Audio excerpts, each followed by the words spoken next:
Hey everybody, we're going to go over the Unit 1-1 test recap for tomorrow's test. We started this in class today, but some students didn't get everything and we didn't have a chance to finish, so here's a video to help you out.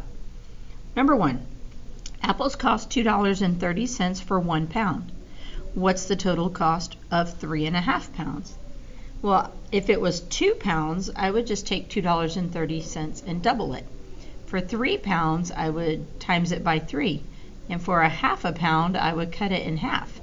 But the faster way to do this would be to change the 3.5 to a decimal, 3.5, and simply multiply them. I'm going to come out here. Now the apples are $2.30, but if I want, I can drop the 0 and just use 23. Remember, our strategy is to ignore the decimals when multiplying, and then we'll place them back in when we finish. All right, so let's start with the 3 times 5, that's 15, carry the 1. 2 times 5 is 10, plus 1 more is 11. Okay, I'm done with this one. I'm done with the 5. I'm going over to the next place value, so I'm going to put a placeholder, lay an egg there. 3 times 3 is 9. 3 times 2 is 6. And when we add these together, we get a 5. 9 plus 1 is 10. Carry the 1. 6 plus 1 is 7. Plus 1 more is 8. And that's an 805. Now, I had shifted the decimals 2 places over from where they were at the beginning. Then I have to shift them 2 places back. And the final cost of 3.5 pounds of apples is $8.05. So $8 and a nickel. Okay, on we go to number 2. In a recent survey of Spillane Middle School, 3/4 of the students said they prefer dogs over cats. I prefer both. Select 3 values that are equivalent to 3/4. Well, in my 5th period, they all immediately knew that 3/4 was a 0.75. And then some students said, well, 75 is in the hundredths place, so that would be 75 hundredths. And then it was between these right here. Well, 75 hundredths is not the same as 34 hundredths, so that one's out. And this 3 is a whole number, and 4 is in the tenths place, so 3/4 is not 3 wholes and 4 tenths. That is definitely out. It's got to be the 9/12.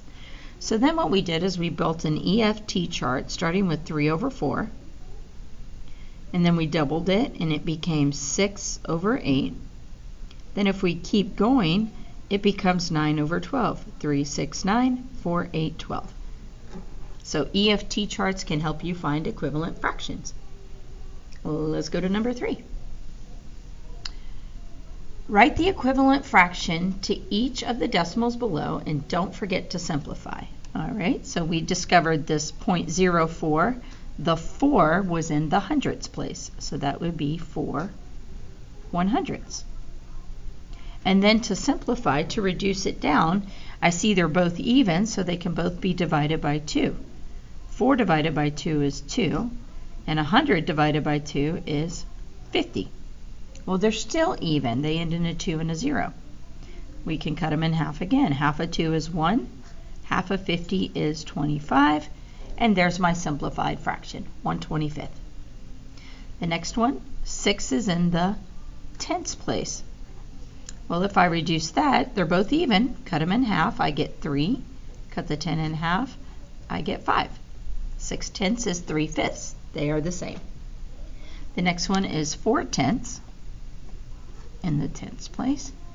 Reduce those by cutting them in half because they're both even, and I get 2/5. That's why 2/5 and 4/10 have the same decimal. They're both 0.4. And 3/5 and 6/10 are both a 0.6. Sometimes you might see a 0 after the numbers, but that still has the 6 in the tenths place and the 4 in the tenths place. All right, on to number 4. In 1 week, Bo, that's my dog, ate 1/4 of his bag of dog food. Yes, he does. What decimal is equivalent to the fraction of dog food Bo has left? Oh, if he ate 1/4, That means out of the whole bag, I mean, think about the whole bag, he ate 1/4. How much is left over? 3/4. I don't think we did that right in 5th period. Hopefully you go back and check. So if you had 3/4 left, what decimal is equal to 3/4? Well, 3/4 is 75 cents, 0.75. Okay, on to number 5. Miss Hardy gave her students a quiz containing 15 problems. That's mean, Miss Hardy.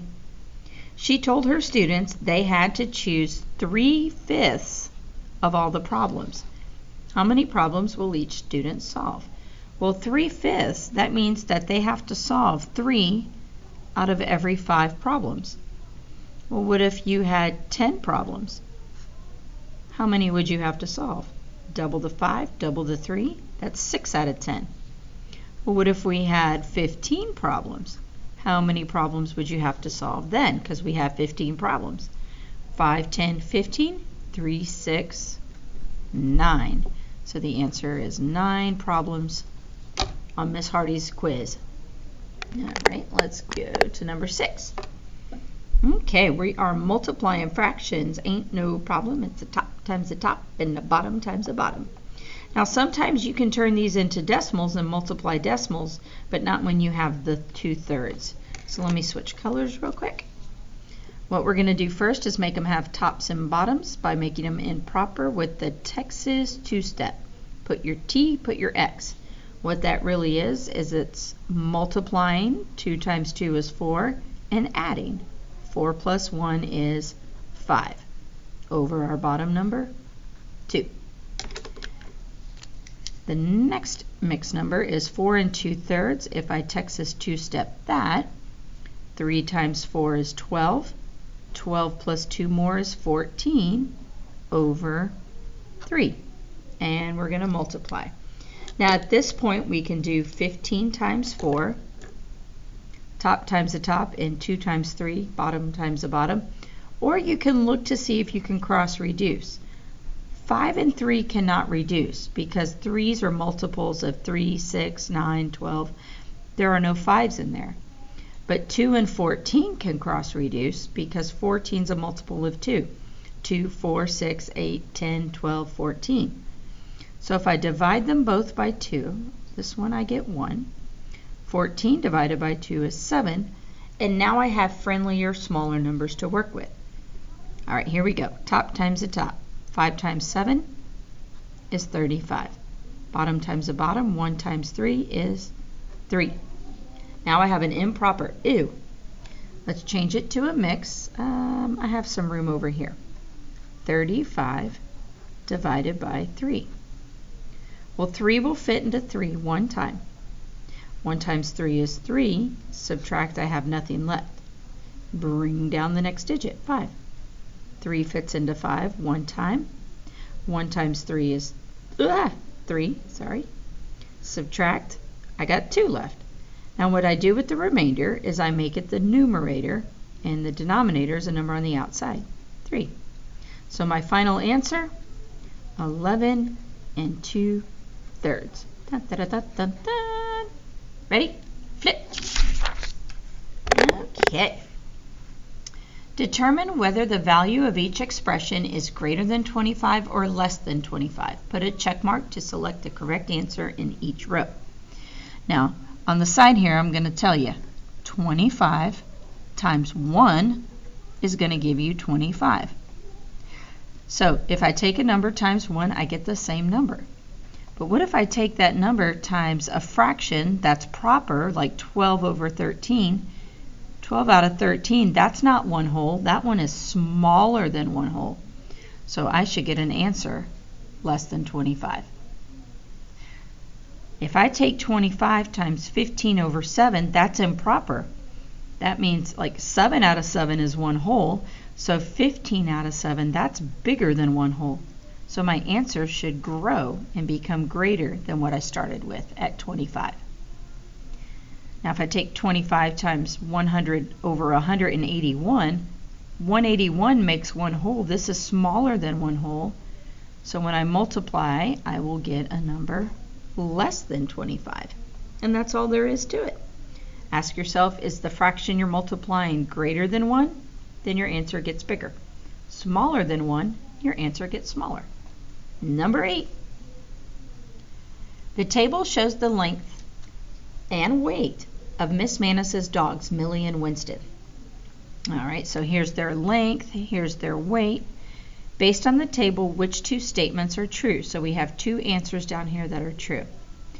A says Winston, right here, weighs 7 pounds more than Millie.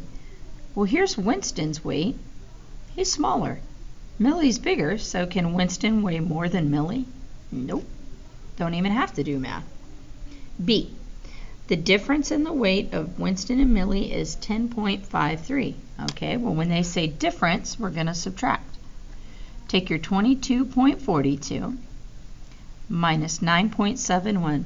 Remember, when we add and subtract decimals, we have to line up the decimals. 9.71.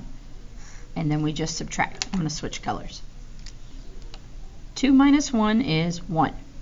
4 minus 7 I can't do, so I got to go borrow from the 2. It becomes a 1, making this 14 minus 7. Well, 14 minus 7, let me dismiss that. Dismiss. 14 minus 7 is 7. Get my decimal back in there. Then I've got 1 minus 9, or you could say 21 minus 9. But if you want, you can borrow from the 2. It becomes a 1. Now, what's 11 minus 9? It's 2. And then I have the 1 left at the end. So 12.71? No, that's not even close to what they were asking. All right, number 3. The combined weight of Millie and Winston is 32.3. Well, I'm going to add these since they're lined up right here. 2 plus 1 is 3. 7 plus 4, 8, 9, 10, 11. Carry the 1. 9, 10, 11, 12. Carry the 1. And then 2 plus 1 is 3. Bring my decimal down. Did it match? It matched. C is a good answer. All right, number D. Millie is 10 inches shorter than Winston. Millie is not shorter. Millie is longer. So D is out. The difference in the length of Millie and Winston is 7 inches. So the difference, if I subtract, do I get 7? I do. There's your next answer, E. All right. Next, number 9. This week, Miss Hester spent 2 4/5 hours riding horses. Yeah, pretty much I did. And 4.5 hours cleaning their stalls. Well, I was cleaning our house. How many more hours did she spend cleaning the stalls than riding the horses? So when we're looking for how many more, we're going to subtract. So I'm going to take 4 1/2 minus 2 4/5. Now there are two options here. The first option is find a common denominator of 2 and 5. Well, that would be 10. So make my denominators 10. Now 2 got to 10 by getting 5 times bigger, so I do the same thing to the top number, times 5. And 5 got to 10 by being 2 times bigger, so I do the same thing to the top, times it by 2. So now I've got 4 5/10 minus 2 8/10. Okay, and then I got to take 5/10 minus 8/10. Well, I can't do that. So I got to borrow from the 4, and I'm going to break it, or it becomes a 3, and I break that 1 that I borrowed down to be 10 out of 10. I'm out of room. Combine that with the 5 out of 10, that gives me 15 out of 10. Now, can I do 15 minus 8? Yes. That gives me 7 out of 10. And then my whole numbers, 3 minus 2 is 1. Now that's one option to do it with fractions. The second option you'll like better. I'm going to take the 4 1/2 and I'm going to turn it to a decimal, 4.5. I'm going to take the 2 4/5 and turn it to a decimal. 2 is the whole, 4/5 is the same as 8/10, 2.8. Then I subtract. Now I still have to borrow because I cannot do 5 minus 8. So borrow from the 4, it becomes a 3. 15 minus 8 is 7, and 3 minus 2 is 1. Did I still get 1 7/10? I did. So if you can convert them to decimals, convert them to decimals and solve it that way.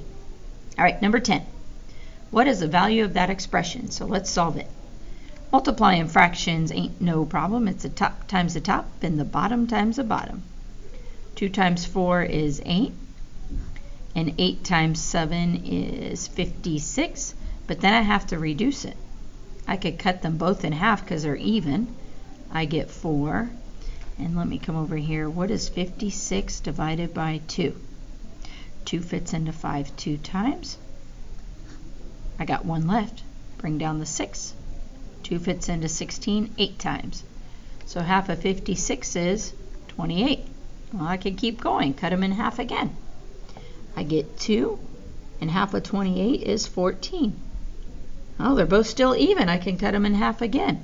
I get 1, and I get 7. Now that seems like the long way to do it, but what if I cross cancel, cross reduce? See this 2 and 7? They cannot reduce because 2's are multiples of 2, 4, 6, 8. 7's not a part of it. But this 8 and 4 I can reduce. 4, 8, yeah, that works. Divide by 4, I get 1. 8 divided by 4 is 2. Now top times the top, I get 2. Bottom times the bottom, I get 14. And then I reduce that to 1/7. So if you can find the cross cancel, I recommend doing that. All right, my last one.